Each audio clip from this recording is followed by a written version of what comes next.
Approchez les enfants, oui. Approchez. Laissez-moi vous souhaiter la bienvenue en enfer. Ah, c'est moi, Philippe. M'aviez-vous reconnu? Je faisais une petite joke là pour commencer. Je vous souhaite la bienvenue à ce deuxième épisode de Total Idiot. Et c'est notre spécial d'Halloween. Ouais. Deuxième épisode déjà, ça passe vite. Je me rappelle encore du premier épisode, vous en rappelez-vous? Ouais. Premier épisode, là, j'avais essayé de répondre à la question « Sommes-nous seuls dans l'univers? » Hey, ça va bader, voyons donc, c'est à quoi qu'il pense ce gars-là? C'était tellement sérieux, what the fuck? Mais là, je veux pas que vous pensiez que ça va toujours être sérieux de même, là. Mais non, je suis capable d'avoir du fun, moi aussi. De toute façon, on peut pas toujours être dans les grandes questions existentielles, ça deviendrait lourd. Et c'est pour ça que pour le deuxième épisode de Total Idiot, j'ai choisi un sujet plus léger, plus ludique, et on va se le dire, plus Halloween. Et j'ai nommé la prison pour enfants. Oh oh! Ça va être fun! Quoi? Vous pensez pas que ça peut être fun la prison pour enfants? Allô? C'est quoi? Vous me connaissez pas? Vous allez voir comment c'est le fun quand l'épisode va commencer, là. D'ailleurs, c'est-tu commencé? Là? Qu'est-ce qui se passe? C'est bien pas clair, cette émission-là. Mon nom est Philippe Signa et vous écoutez un Total Idiot.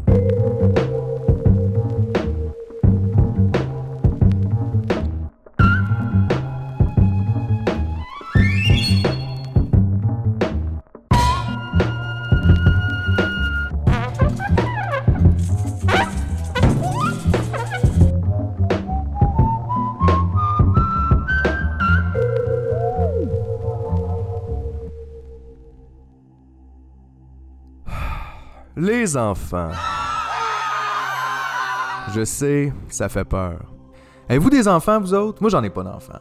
Mais ça m'empêche pas d'avoir une certaine expertise sur l'enfance parce que, bon, et là, je vous fais un peu une révélation intime, mais moi, j'ai un passé d'enfant. Moi, j'ai été enfant au sens de la loi pendant 18 ans, de 1982 à l'an 2000. Après ça, j'ai lâché ça l'enfance, puis je suis devenu humoriste. J'ai fait ça pendant 15 ans.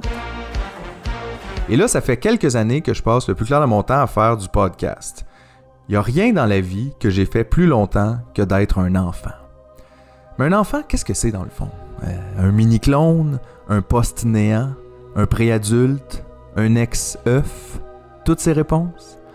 Ce que je trouve fascinant avec l'enfance, c'est que c'est une expérience universelle. Il n'y en a pas beaucoup de ça, là, des expériences universelles, des choses qu'on a tous en commun, peu importe d'où on vient, quel âge on a, quelle langue on parle, on a tous été enfants.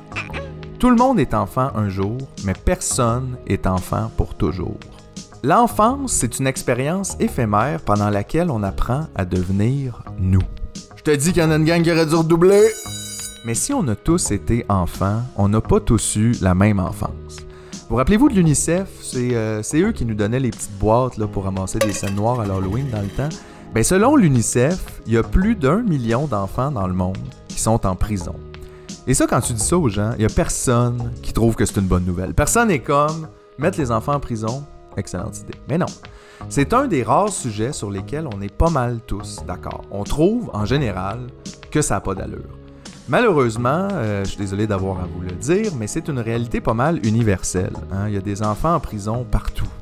Il y en a au Pakistan, en Israël, aux Philippines, au Rwanda. Il y a même des enfants en prison dans des pays qu'on considère comme porte-flambeaux des droits humains, en commençant par nos voisins du Sud, the land of the free, les États-Unis. Mais au moins, Chris, il n'y en a pas au Québec. Hey! Jean Béliveau aurait jamais accepté ça. Le gentleman, no way. No, no, no. Au Québec, on est trop frais, les boys. S'il y avait des prisons pour enfants, on te ferait fermer ça assez vite, puis on ferait des cages au sport dedans. Les sports en cage, pas les enfants. Putain, j'ai même le slogan. C'est tout, là. On l'ouvre, on le fait. Non, nous, au Québec, on a la DPJ, la Direction de la protection de la jeunesse. Puis eux autres, ils protègent nos jeunes. Mais de quoi? Puis de qui? Puis comment exactement? C'est à ça qu'on va essayer de réfléchir ensemble aujourd'hui. Et pour nous accompagner dans cette réflexion, je savais exactement de qui on avait besoin. Fait que j'ai pris le métro, ligne orange direction Côte-Vertu, jusqu'à ma destination, l'École de travail social de l'Université du Québec à Montréal, l'UQAM. L'an dernier, en décembre, pour la première fois depuis 30 ans, je remettais les pieds dans un centre de réadaptation. Je n'y étais pas retournée depuis. Et voici l'anecdote. J'entre dans ce centre de réadaptation. C'est comme si l'histoire y était jamais entrée. C'est les mêmes odeurs de lessive, les mêmes odeurs de détergent, les mêmes odeurs d'air. L'air est filtré par les murs dans ces centres de détention. Les couleurs sur les murs, tout y est semblable, tout y est pareil, 35 ans plus tard.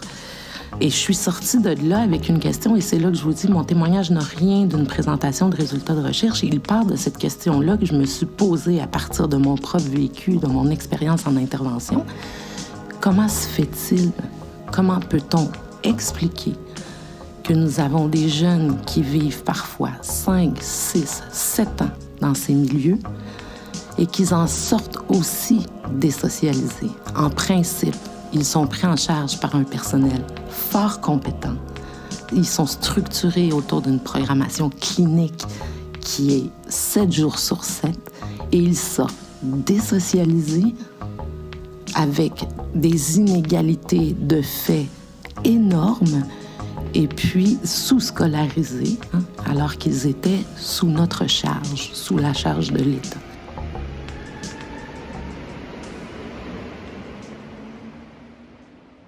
La première fois que j'ai entendu parler Jade Bourdage, c'était sur mon ordinateur en 2019 quand j'ai écouté son témoignage à la commission Laurent dont on vient tout juste d'entendre un extrait. La commission Laurent, c'est une commission spéciale sur les droits des enfants et la protection de la jeunesse qui avait été annoncée le 30 mai 2019 par François Legault, un mois, jour pour jour, après le décès très troublant de celle qu'on connaît seulement comme la fillette de Granby, une jeune fille de 7 ans qui est décédée des suites de négligence et de torture par son père et sa belle-mère. Je cite le gouvernement. Devant cette tragédie, le gouvernement du Québec s'est engagé à entreprendre une réflexion qui porte non seulement sur les services de protection de la jeunesse, mais également sur la loi qui l'encadre, sur le rôle des tribunaux, des services sociaux et des autres acteurs concernés. Ainsi donc fut créée la commission Laurent. Présidée par Régine Laurent, une infirmière et syndicaliste québécoise. Bon matin tout le monde. La commission va recevoir des mémoires et des témoignages de plein d'acteurs du milieu pour essayer de faire la lumière sur c'est quoi le problème de notre système de protection de la jeunesse. Parmi tous les témoignages que j'ai entendus, celui de Jade m'avait particulièrement marqué. Je laisse d'ailleurs Régine Laurent vous la présenter plus officiellement. Alors, on débute notre journée en accueillant Mme Jade Bourdage, qui est professeure à l'École de travail social de l'Université du Québec à Montréal. Et elle est chercheure sur la question de la prise en charge des mineurs dans le cadre du système de justice pénale et aussi présidente du conseil d'administration de l'organisme Coup d'éclat. Et Mme Bourdage a également vécu une expérience de placement en protection de la jeunesse entre 1987 et 1995. Très officiel. On s'entend que ça serait difficile d'avoir un CV plus pertinent que celui de Jade quand vient le temps de parler des enfants de la DPJ. Je veux dire, elle a le vécu, le travail sur le terrain et les études supérieures qui lui permettent de dresser un rare portrait 3D de la situation. Fait que justement, c'est quoi la situation de la DPJ en ce moment? Au Québec, un enfant sur 5 fait l'objet d'un signalement à la DPJ. Oui. Ça, c'est des chiffres de 2022. C'est des chiffres qui sont sortis la semaine dernière. Donc, c'est très récent. Là. Un enfant sur 5 fait l'objet de... Il me semble que ça, c'est inquiétant. C'est très inquiétant. C'est beaucoup. Puis attends, c'est un enfant sur 5 fait l'objet d'un signalement. Un enfant sur 10, le signalement sera retenu. Et un enfant sur 20 au Québec est retiré de sa famille. Il me semble que c'est immense. C'est immense. J'ai pas de comparatif, c'est pas des chiffres sur une année. C'est encore pire que ça. C'est des chiffres sur plus d'une décennie. OK. Donc, c'est une tendance. C'est pas seulement une année bizarre. Non, là. c'est pas seulement la pandémie. Parce qu'un enfant sur 20 retiré de sa famille au Québec, je veux dire... Non, mais c'est immense, là. C'est plus qu'un par classe. Ça veut dire... C'est insane. Ce qu'on voit... Lorsqu'on rentre dans un centre de réadaptation, puis tout ça, bien sûr qu'il y a des cas extrêmes. Des enfants qui sont victimes d'une violence inimaginable. Mais nos institutions ne sont pas remplies de ces cas-là, là. Sont remplis de toutes sortes de situations, d'individus qui vivent toutes sortes de situations qui, ailleurs, sont pris en charge autrement. Pas par une loi aussi intrusive dans la vie des gens. Puis une loi, tu sais, je le rappelle, aujourd'hui, oui, la directrice nationale parle d'une loi d'exception, mais il a fallu le marteler pendant la commission que c'était une loi d'exception. Il n'y a plus personne qui se rappelait de ça ou qui le mettait sur la place publique, tu sais. C'est pas supposé être une porte d'entrée dans des services jeunesse, là. C'est une loi d'exception, là. Pour des cas qui sont supposément exceptionnels. Exactement. Vous n'êtes pas supposé me bourrer vos centres de réadaptation d'individus qui entrent dans leur adolescence pis tout ça. Je suis pas supposée voir ça. La gang, les chiffres sont un peu inquiétants. En 2021-2022, la DPJ a traité 132 632 signalements, une augmentation de 14,5% par rapport à l'année précédente. De ce nombre-là, la DPJ en a retenu 32 833. 32 833 enfants suivis par la Direction de la protection de la jeunesse. C'est immense. C'est plus que la ville de Chambly au complet. Imagine la ville de Chambly, mais c'est juste des enfants puis ils sont tous en danger. Puis non seulement ça, mais qui va faire à souper pendant que les enfants rappent? C'est le rap de la ville de Chambly. Et c'est trop cool dans la ville de Chambly. Absolument terrifiant. Environ la moitié de ces enfants-là ont eu droit à un suivi en milieu familial. Ça veut dire que la DPJ leur a fourni des services à la maison. 15% ont été confiés à un tiers significatif. Ça, c'est aller vivre avec son oncle, avec sa tante, ses grands-parents. Et 23% ont été placés dans une ressource de type familial. Ça, c'est les familles d'accueil. Le 8% qui reste, c'est des enfants qui ont été placés dans des centres de réadaptation. Mais c'est quoi ça, un centre de réadaptation? C'est la nouvelle terminologie. Moi, dans mon temps, on disait centre d'accueil ou centre jeunesse. Au Québec, il y a 17 centres de réadaptation, un par région administrative. Mais il y a combien de jeunes en tout dans ces centres-là? Parce que c'est ça que j'allais te demander. Comment ils calculent? Et là, je te ramène à la recherche dont on parlait tout à l'heure, le 1 sur 5, le 1 sur 10, le 1 sur 20. Il faudrait évidemment avoir accès au rapport pour voir la méthode qu'ils ont développée. Parce que la DPJ, quand elle compile, il y a très peu de moyens pour le commun des citoyens au Québec. De comprendre sa statistique. Parce que, d'abord, elle n'est pas soumise à la reddition de compte. Fait qu'il y a plein de choses dont on n'a pas les statistiques. C'est dur d'avoir une idée très, très claire, tu sais, pour vraiment arriver à des conclusions sur c'est qui va là, c'est des nouvelles entrées.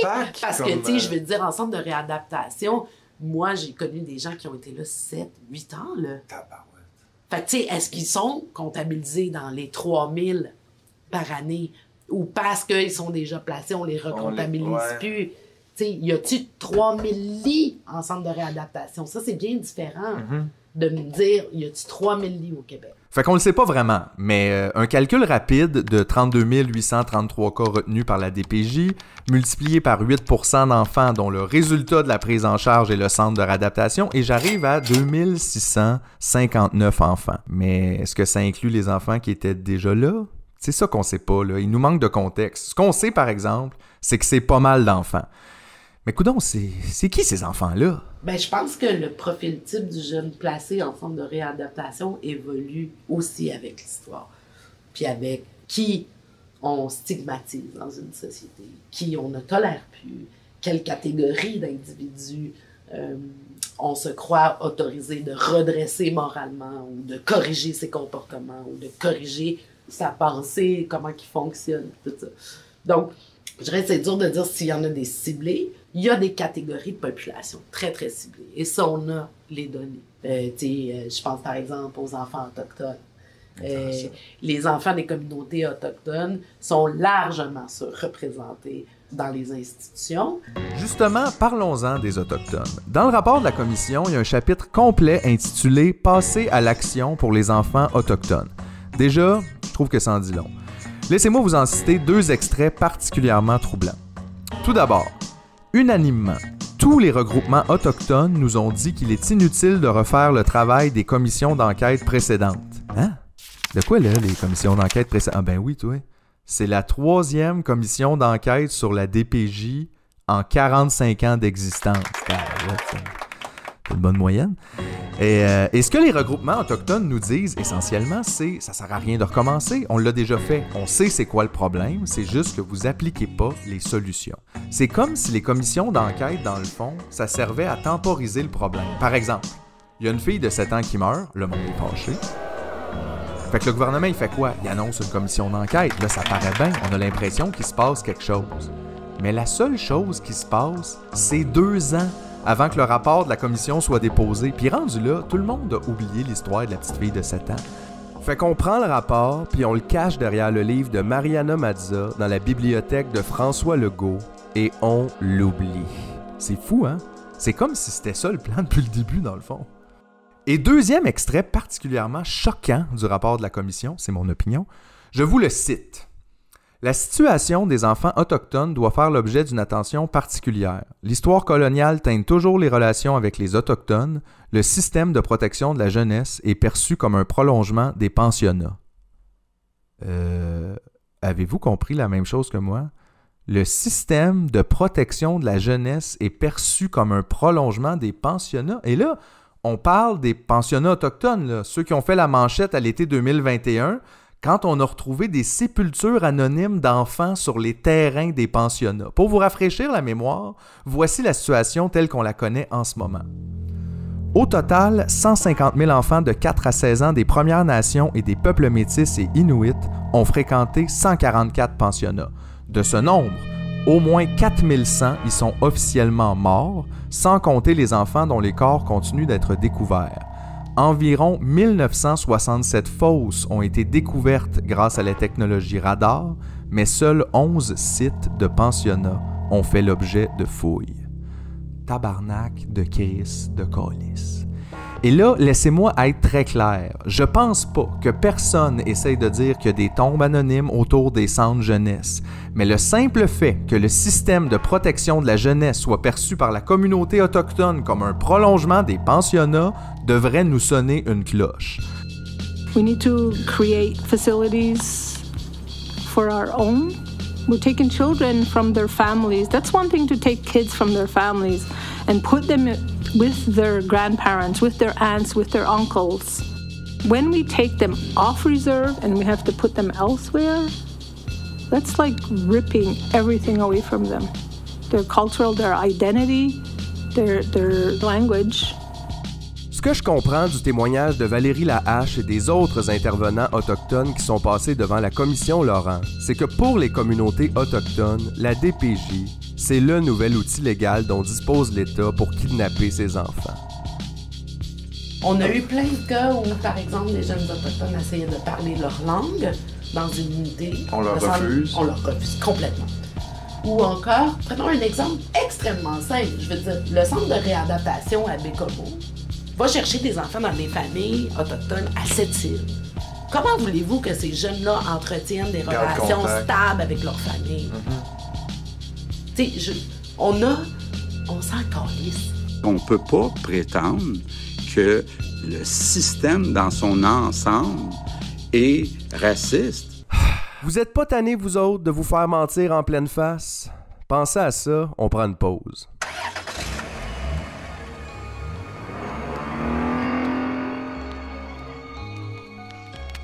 Avez-vous déjà rêvé de la totale? Les courbes, le luxe, un habitacle repensé. Première dans toutes les catégories de sa catégorie selon le magazine 2023. Laissez-vous emporter. La totale de Idiot, une expérience conduite qui réveillera tous vos sens. De retour à Total Idiot, bloc 2, la prison pour enfants.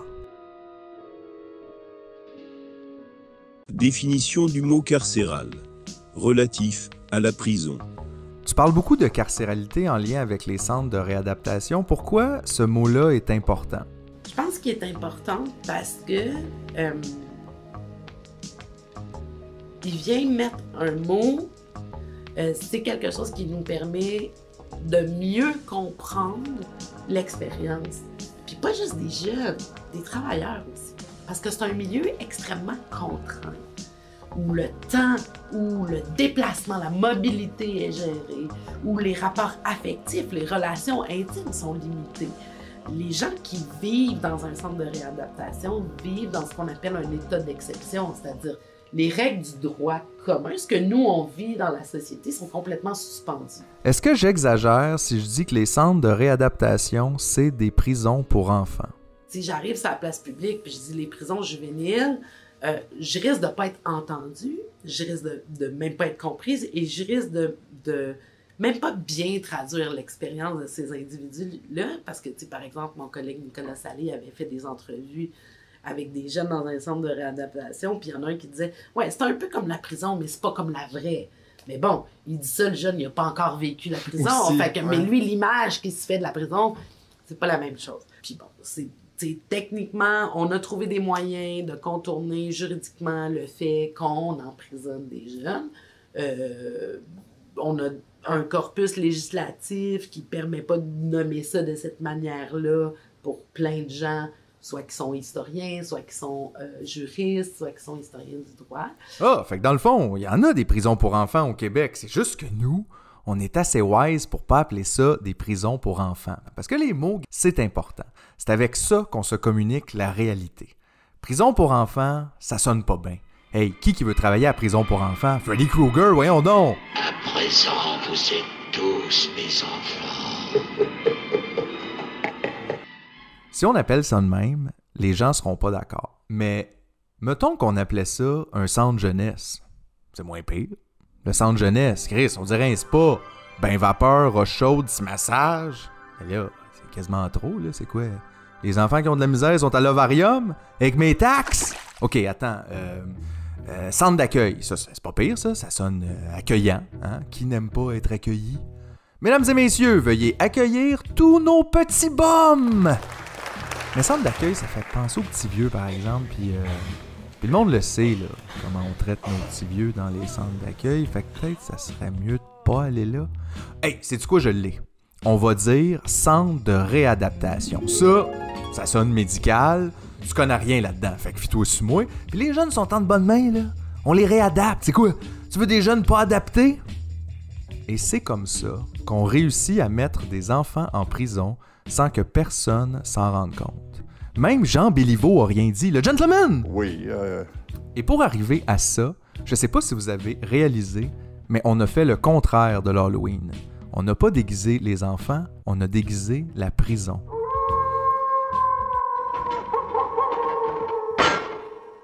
C'est quoi les impacts de l'incarcération chez un enfant? Donc, ils vivent une expérience extrêmement particulière qui va venir teinter leur développement identitaire, qui va venir teinter leur rapport à la temporalité, c'est-à-dire au présent, à l'avenir, au passé, qui va venir teinter leur rapport au corps dans l'espace, comment il est situé, puis par rapport au monde social aussi. C'est-à-dire que vivre une expérience comme celle-là, que l'on peut nommer une expérience de carcéralité, va venir affecter le rapport au monde en général qui se situe en dehors de cette expérience-là.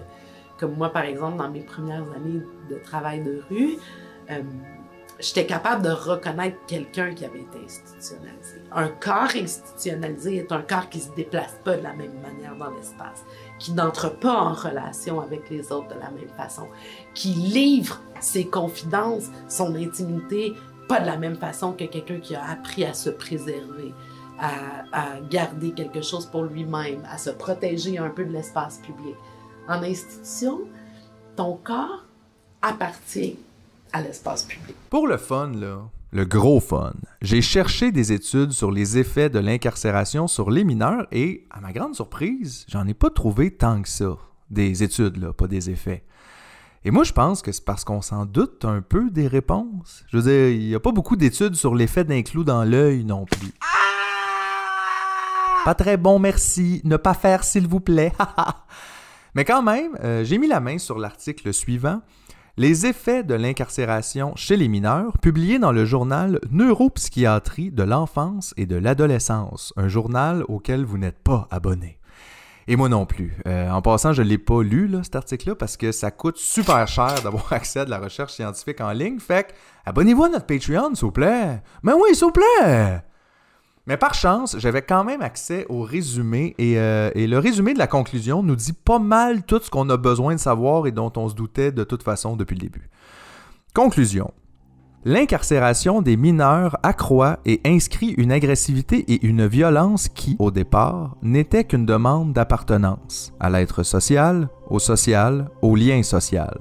Ce n'est pas tant la question de la structure ou le type de troubles sous-jacents qui sont en cause, mais bien plutôt les effets d'une déprivation de liberté qui pourrait amener à la décompensation, au passage à l'acte, à la récidive et à la cristallisation de la violence comme modalité de discours. C'est le même genre de résultat auquel on pourrait s'attendre si on mettait nos enfants sous la responsabilité de Chucky. Oui, Chucky, la poupée qui tue. Salut, je m'appelle Chucky. Tu veux jouer? En résumé du résumé de la conclusion, la prison pour enfants, non seulement ça aide pas les enfants avec leurs problèmes, mais en plus, ça leur crée des super pires plus gros problèmes. Mais quelle bonne idée! Fait que pourquoi on fait ça? Il n'y a pas de réponse simple. Je pense que si je posais la question à la DPJ, on réfuterait juste mon argument de base. Pour eux, là, c'est pas des prisons pour enfants, c'est des centres de réadaptation. On n'est juste pas d'accord. Tout est une question de point de vue. Mais il y a quelque chose d'assez évident que je me sens obligé de spécifier avant d'aller plus loin. Autant je suis fâché contre le système de la DPJ, autant j'en veux pas particulièrement à ses employés. Je pense pas qu'il y a personne qui s'en va étudier en travail social en se disant « Moi, mon rêve, c'est de mettre des enfants en prison ». Et oui, je pense que c'est pas productif d'aborder ça comme ça. C'est toujours tentant de trouver un coupable pour se dédouaner, mais la vérité, là, c'est que la DPJ, c'est une institution de l'État. C'est nous, ça. C'est notre volonté, notre DPJ, no tax. Puis à la DPJ, il y a clairement plein de gens qui veulent sincèrement faire une différence positive dans la vie des enfants du système, mais devinez quoi? Le système, il est brisé. Puis ça devrait pas vous surprendre tant que ça, là. Regardez l'état de notre système public en général. Les écoles, les hôpitaux, les routes, puis tout ça, là, c'est à notre vue, là. On le voit, c'est autour de nous et ça tombe en ruine. Fait que si ça, c'est vrai, pensez-vous que les conditions sont meilleures dans les endroits qu'on voit pas?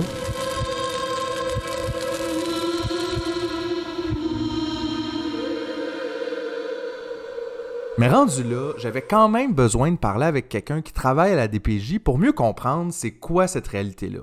Et premier constat, je pense que ça aurait été plus facile d'avoir une entrevue avec Jean Béliveau et petit scoop pour ceux qui suivent pas trop l'actualité, il est mort. Oui, Mais sans joke, c'était super tough de trouver quelqu'un pour me parler. Personne voulait me parler, tout le monde a peur. Mais je suis chanceux, j'ai fini par trouver quelqu'un qui a accepté de répondre à mes questions, mais cette personne-là a seulement accepté de me parler sous la condition de rester totalement anonyme. Et là, j'en profite pour faire une petite parenthèse. Dans les émissions, là, quand il y a un témoin anonyme, ils disent toujours quelque chose comme « Alors, on a posé nos questions à Jean-Marc non fictif. » Puis là, on voit quelqu'un assis dans le noir à qui on a clairement changé la voix.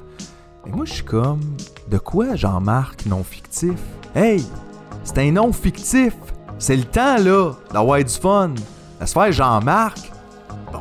Alors maintenant que ceci dit, j'ai le plaisir de vous annoncer que j'ai posé mes questions à Bébé Frankenstein, non fictif. Salut! Bébé Frankenstein est TS à la DPJ. TS, pour le monde qui n'a pas écouté Watatatao, ça veut dire travailleur social.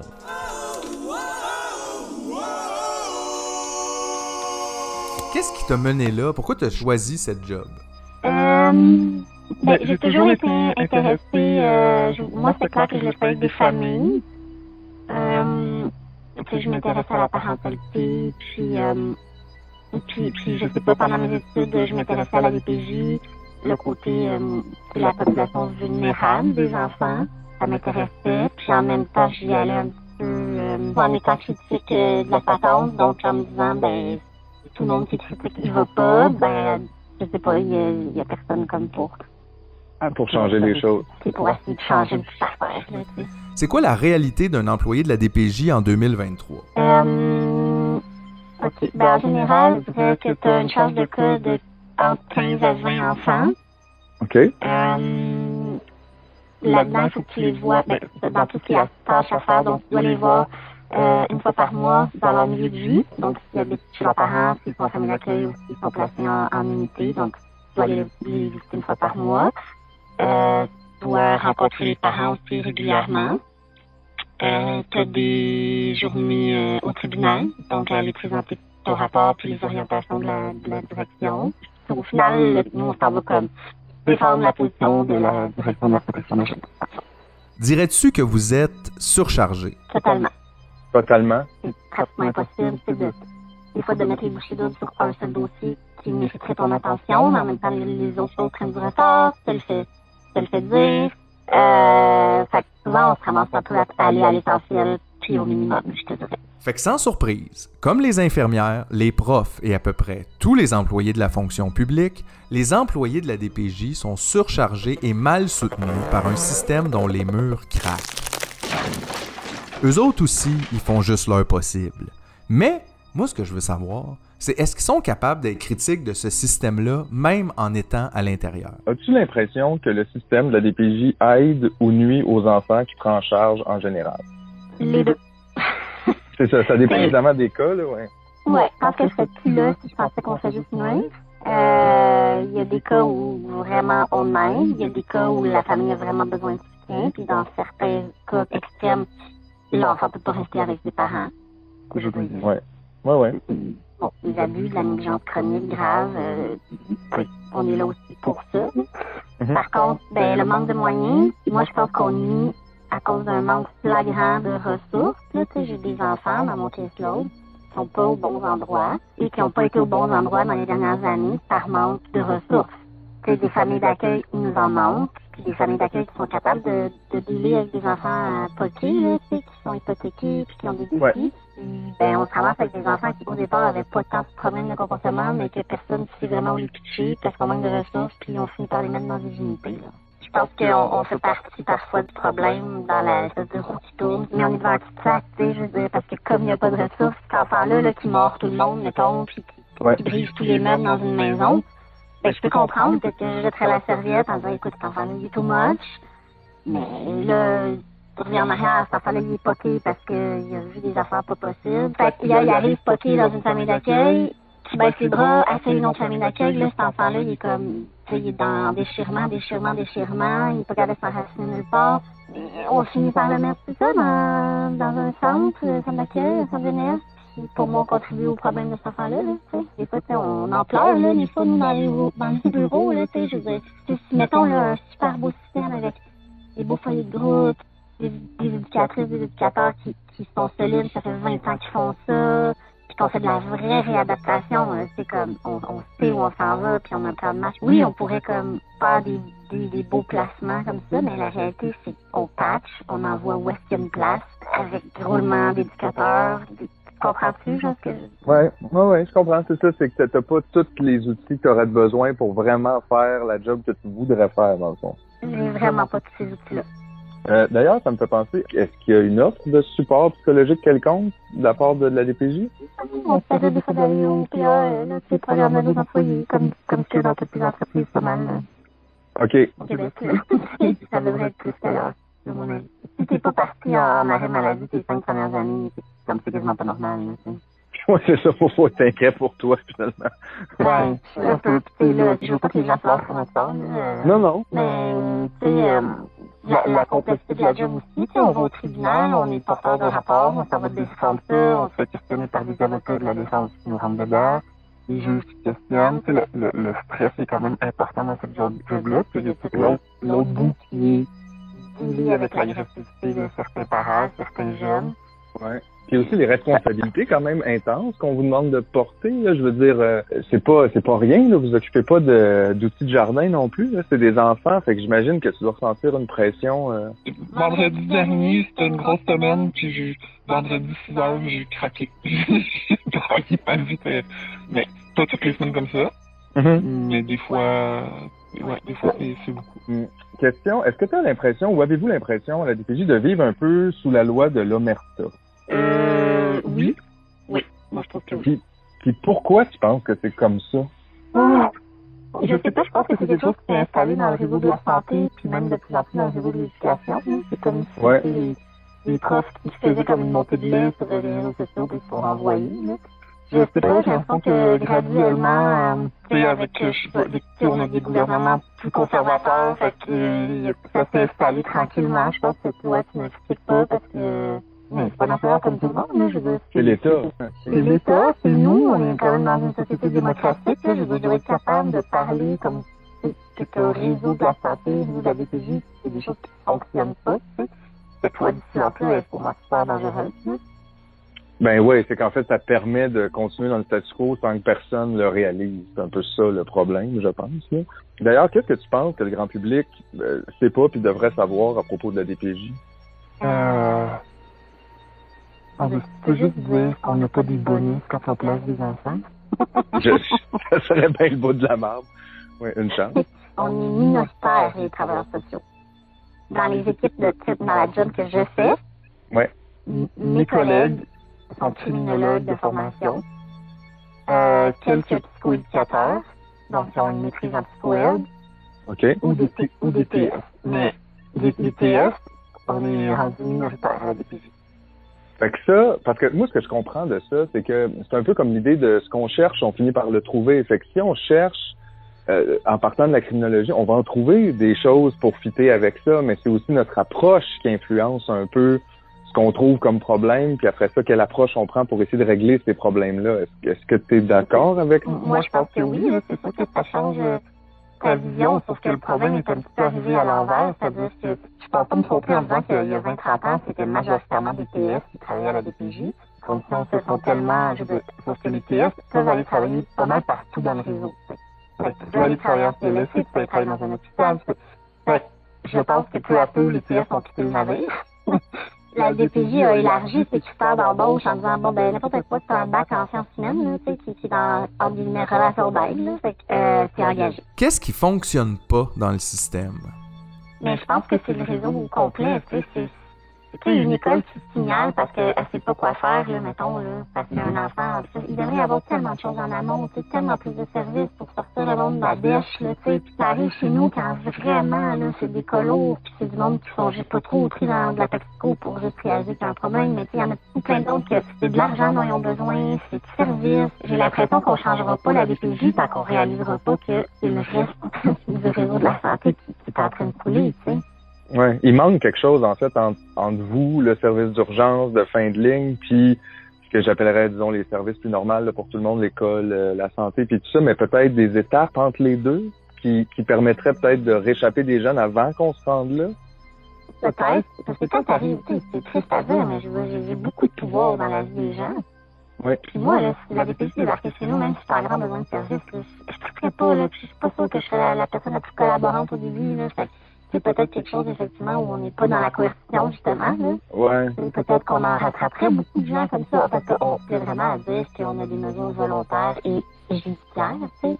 Mais qu'est-ce que tu penses qu'on dit aux gens qui veulent pas signer nos mesures volontaires? Ouais. C'est ça. Fait que le consentement est pas tout à fait libre.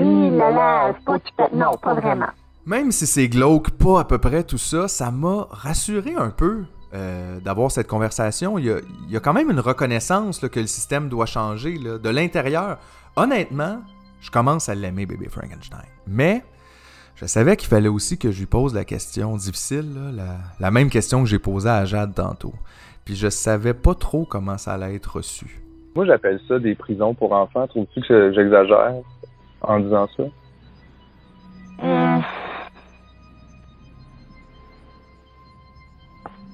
Ben, oui, je pense que oui. Hey, je sais pas pour vous, mais quand quelqu'un prend 8 secondes pour réfléchir à sa réponse, je trouve que ça en dit aussi long que la réponse elle-même. Mais vous savez quoi? Ça m'a fait du bien d'avoir cette conversation-là avec bébé Frankenstein. Parce que malgré le nom fictif, je vois bien que c'est pas un monstre à l'autre bout du fil. C'est un être humain comme moi qui lui aussi a l'air de se sentir impuissant face à l'ampleur systémique du problème. Alright, on prend un break. Un prison break. On t'est rendu où là? Ah oui. Le système est brisé, les enfants sont en prison, puis nous, on sait pas trop quoi faire. Mais c'est quoi le résultat de tout ça? Je veux dire, concrètement, là, qu'est-ce qui arrive à ces jeunes-là après leur passage dans le système de protection de la jeunesse? Il y a une mort sociale évidente, c'est-à-dire qu'ils sont en décalage avec la société, sont en décalage avec les autres jeunes de leur âge, avec leur père. Puis plus le temps passe, plus le fossé se creuse. C'était de ça dont je parlais. Ça veut pas dire qu'ils n'ont pas de vie sociale, parce qu'ils peuvent avoir des vies sociales différentes dans différents canaux. Mais tu sais, ce que je disais, il y a mort sociale. Puis le rattrapage après, je pense juste à rêver de faire des études supérieures. Je veux dire, ça devient inaccessible. Il y a tellement d'obstacles que tu te dis, ben ouais, mais comment je vais y arriver? Il faut que je finisse mon secondaire. Faut que, je ne l'ai pas, mon secondaire. J'ai pas été dans des polyvalentes. Moi, mes enfants, ils ont vécu tout le parcours assez typique. Puis j'ai regardé, j'ai dit, moi, je ne l'aurai jamais la graduation. J'aurais jamais vécu ce moment. Jamais. Les amis que j'ai encore aujourd'hui à 47 ans, c'est des amis que je me suis fait dans la rue. Mais j'ai pas des vieux amis de l'école secondaire, puis qu'on a vécu le petit voyage à New York avec. Je ne l'aurais jamais, ça. J'aurais jamais vécu ça. Ça, c'est une conséquence directe du placement. Ça, on peut pas le mettre sur l'individu. On peut pas dire qu'il y a mort sociale parce que lui, parce que sa famille, parce que... Non, ça, c'est le système qui fait ça. Est-ce que le système prend responsabilité pour ça? Pas du Jamais. Tout. Pas du tout. Jamais. On met plein d'argent dans une institution pour protéger nos jeunes, puis c'est ça le résultat? Mort sociale, retard d'apprentissage, désocialisation. Mais ça mène à quoi? Pour en apprendre un peu plus sur les débouchés d'un séjour à la DPJ, je suis allé voir mon ami Philippe qui travaille au Refuge des jeunes de Montréal, un organisme communautaire qui s'occupe de donner des services aux jeunes hommes de 16 à 25 ans qui vivent dans la rue. Toi, tu travailles au Refuge des jeunes depuis combien de temps? Ça fait un peu plus que 10 ans. 10 ans? Au refuge. Quand même? Ouais. C'est quoi ton poste exactement? Je suis coordonnateur à l'intervention et au partenariat. Okay. J'ai passé vraiment par plusieurs postes là, au refuge. J'ai travaillé comme intervenant d'abord sur tous les corps de travail, nuit, soir, jour et tout ça. Puis là, je suis à la coordination depuis un peu plus que 3 ans. OK. Toi qui travailles dans un organisme communautaire justement qui offre spécifiquement des services aux jeunes de la rue, aux jeunes hommes, est-ce que tu en vois beaucoup des jeunes qui arrivent du système de la DPJ? Oui. Après, ça dépend, il y a différentes trajectoires. C'est pas nécessairement que les jeunes vont tout le temps débarquer à partir du moment qu'ils ont 18 ans et s'en viennent au refuge des jeunes. Par contre, c'est sûr que c'est surreprésenté parmi les jeunes qu'on reçoit. Au niveau statistique, ça a longtemps été autour de 50% des jeunes qu'on reçoit qui ont fait un passage en centre jeunesse. Wow. Ce qui est énorme. 50%? 50%. Après, ça peut être différents passages. Il y en a qui vont avoir passé plus de temps. Il y en a qui ça va être un épisode dans leur vie, etc. Là, ces temps-ci, je pense que dans le dernier rapport d'activité qu'on a sorti, ça tournait autour de 40%. Avez-vous compris la même chose que moi? 40% des jeunes de la rue ont fait un passage en centre jeunesse. C'est astronomique. Pour la population en général, on parle de 1% des gens qui vont vivre un épisode d'itinérance. Pour les enfants de la DPJ, c'est 1 sur 3. 30%. 30%. Puis là, sortez-moi pas l'argument de « oui, mais c'était déjà des enfants en problème avant qu'on les prenne en charge ». Hey, c'est ça la job. Aider les enfants qui ont des problèmes. C'est comme un garage. Dans un garage, on s'occupe des voitures qui ont des problèmes. Imagine un garage qui aurait les mêmes statistiques que la DPJ. T'arrives là avec un pneu dessoufflé, puis il y a une chance sur 3 que ton char finisse en perte totale. Je te dis que ça serait pas long que le docteur du pare-brise il recevra un appel du Collège des médecins de l'automobile. Soyons honnêtes, le seul résultat qui serait pire que la rue, ça serait la mort. Mais justement, parlons-en de la mort. Selon un décompte fait par le journal Le Devoir, entre l'année 2000 et l'année 2022, il y a eu 546 rapports de coroner en lien avec le suicide d'enfants au Québec. Je cite l'article. Dans 59 dossiers, les coroners mentionnent spécifiquement un lien avec la DPJ. Certains étaient hébergés dans différents types d'établissements, d'autres avaient fait l'objet de signalements ou bénéficiaient d'un suivi à domicile pour diverses raisons.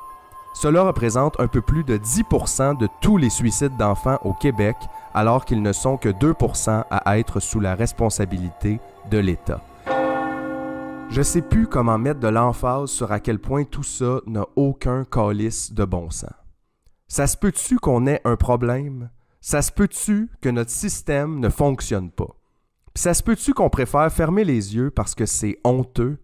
Moi, je vais vous le dire, là, j'ai honte. Puis j'espère que vous avez honte aussi. Parce que la honte, c'est un bon moteur de changement.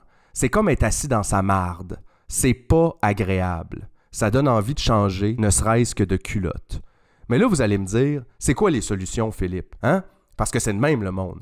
Si tu critiques quelque chose, faut que tu arrives avec des solutions. Ben, vous allez être content. J'ai une super bonne nouvelle pour vous. Non seulement j'ai trouvé la solution, mais en plus, elle est super simple. OK. Sortez vos crayons, calepins, on va noter ça, là. Êtes-vous prêts? C'est là. La solution, ça s'en vient. Si on veut pas avoir d'enfants en prison, on a juste à pas construire des prisons puis mettre des enfants dedans. Wow! Criminal mind blown! Justement, on en parlait au début, les signalements ont augmenté au cours des dernières années. Donc, c'est une tendance qui va à la hausse. Là. On s'en va pas vers un mieux, on s'en va vers un pire. Pour un système qui est déjà surchargé, qui va déjà très mal et qui gère mal. Est-ce que je suis complètement idiot de faire un lien avec les problématiques sociales autres comme la crise du logement, le manque d'efforts en santé mentale? Moi, j'ai l'impression que tout ça, le manque de services en général dans toutes nos institutions publiques qui sont plus de première ligne comme la santé mentale, l'éducation, je me dis, les parents qui vivent des problématiques comme la perte d'un emploi, l'incapacité à payer un logement, tout ça finit par découler sur les enfants et d'autant plus sur les enfants marginalisés. Donc, dans le fond, si on veut améliorer les services aux enfants, c'est pas avec la DPJ vraiment qu'on doit agir, c'est bien avant ça, c'est bien ailleurs. Fait qu'on peut s'attendre... C'est pour ça que je te parlais tout à l'heure de... On est mûr pour une nouvelle politique sociale. C'est une nouvelle façon de penser notre collectivité. Et moi, je pense souvent, par exemple, aux familles d'accueil. T'sais, on n'arrête pas de dire il y a moins de familles d'accueil au Québec, non, les gens ne s'investissent plus, ils sont plus dévoués, sont plus... Hey, t'as-tu vu comment tu dépeins les jeunes de la DPJ pour vrai? C'est sûr que le monde, il pogne toute peur parce que pour justifier les mesures, le fiasco de ton système, tu dis que c'est parce qu'ils sont de plus en plus complexes, ces jeunes-là, puis qu'ils ont de plus en plus de traumas, puis qu'ils ont de plus en plus de problèmes, puis qu'ils sont de plus en plus violents. Après, tu dis que c'est parce que les gens, ils ont plus d'altruisme. À chaque fois que j'en entends parler à la télé, des reportages, j'en ai trouvé plein, c'est tout le temps ça. T'as l'impression là, que tout le monde là-dedans a poignardé 8 personnes, puis qu'ils sont violents, puis qu'ils sont tatoués dans la face, gang de rue, puis c'est pas ça, du tout, là. Tu sais, c'est l'effet Fabienne Larouche aussi, là, je veux dire. Là, les gens, ils aiment beaucoup ça, là. Les solutions, hein, ils aiment pas ça quand on chiale, il faut toujours avoir des solutions. Comment on aide les jeunes qui ont si c'est pas comme ça? Qu'est-ce qu'on pourrait faire au niveau... Ouvrir les portes. Ouvrir les portes, qu'est-ce que ça veut dire pour toi? Réintégrer ces jeunes-là dans des communautés de proximité. Fait que ça serait-tu littéralement la fermeture des centres de réadaptation pour toi? J'aimerais bien. Dans le sens, on n'aide personne avec ça. Utilisons ces ressources-là autrement. Utilisons les éducateurs à l'intérieur, sur le terrain, dans les familles, à l'école, partout. Tu sais, moi je dis encourager au moins à laisser les gens dans leur communauté. Parce que il y a quelque chose de... Le déracinement social, ça a des effets beaucoup trop néfastes sur le long terme. J'aime ça comment Jade le dit. On pourrait juste ouvrir les portes. C'est pas une fatalité, les enfants en prison. C'est nous qui fait ça. On peut arrêter demain matin. Puis utiliser ces ressources-là pour aider les gens qui ont besoin d'aide au lieu de les punir. Pourquoi on est toujours prêt à financer la répression à coups de milliards, mais quand vient le temps d'aider, là, soudainement, on est serré? Vous savez quoi? Moi, ça me dérangerait pas qu'il y ait des dépassements de coûts à la DPJ. Ben oui, occupez-vous des enfants, il n'y en a pas de problème. On va pas couper dans l'aide aux enfants puis tout donner aux usines à batterie. C'est quoi cette société-là? C'est pas supposé être important, les enfants? Je vous l'ai dit en commençant l'épisode. Moi, j'en ai pas d'enfants. Mais j'ai pas besoin d'avoir d'enfants pour trouver que c'est la pire idée au monde de les mettre en prison. Gap, c'est correct, peut-être que vous le saviez pas. Mais là, vous le savez. Fait que c'est ça. On va se coucher moins niaiseux à soir. C'est tout. D'ailleurs, je suis brûlé, là. Je m'en vais me coucher. Bonne nuit tout le monde! Julien, ferme les lumières s'il vous plaît, puis mets ma toune de dodo. Bonne nuit, Phil. Fais des beaux rêves.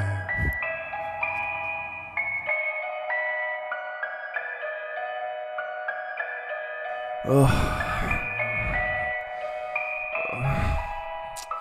Pourquoi j'arrive pas à dormir? Là?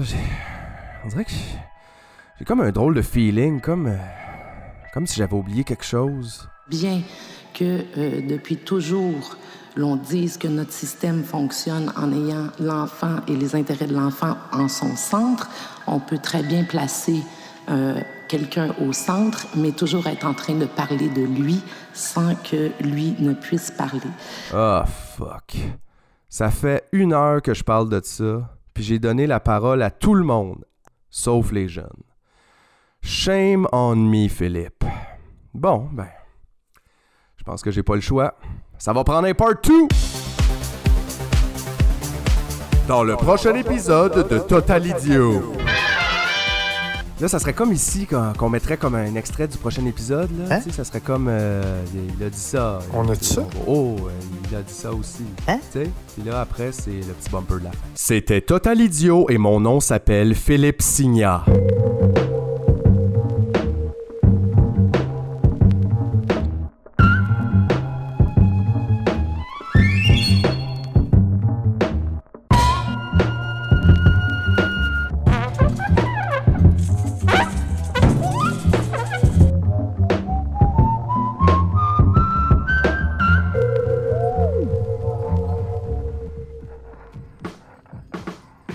Eh ben oui, c'est la fin pour l'instant.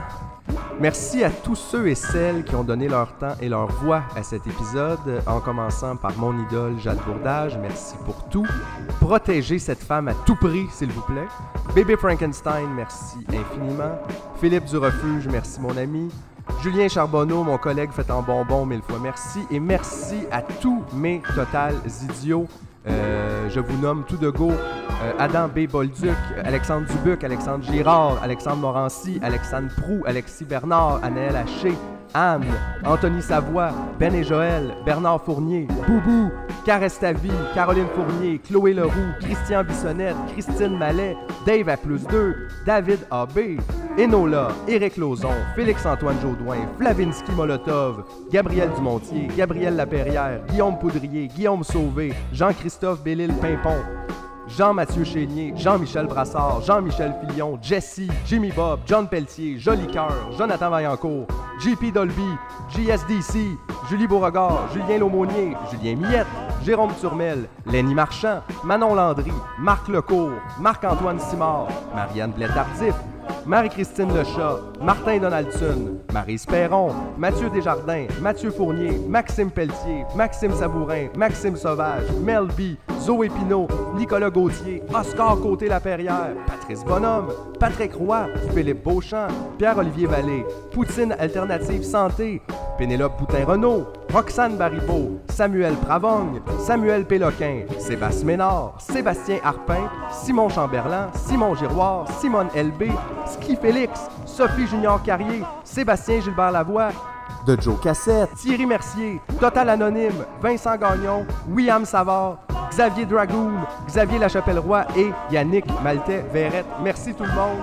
Merci à tous nos abonnés. C'est grâce à vous que ça existe, cette émission-là. Et on se revoit le mois prochain.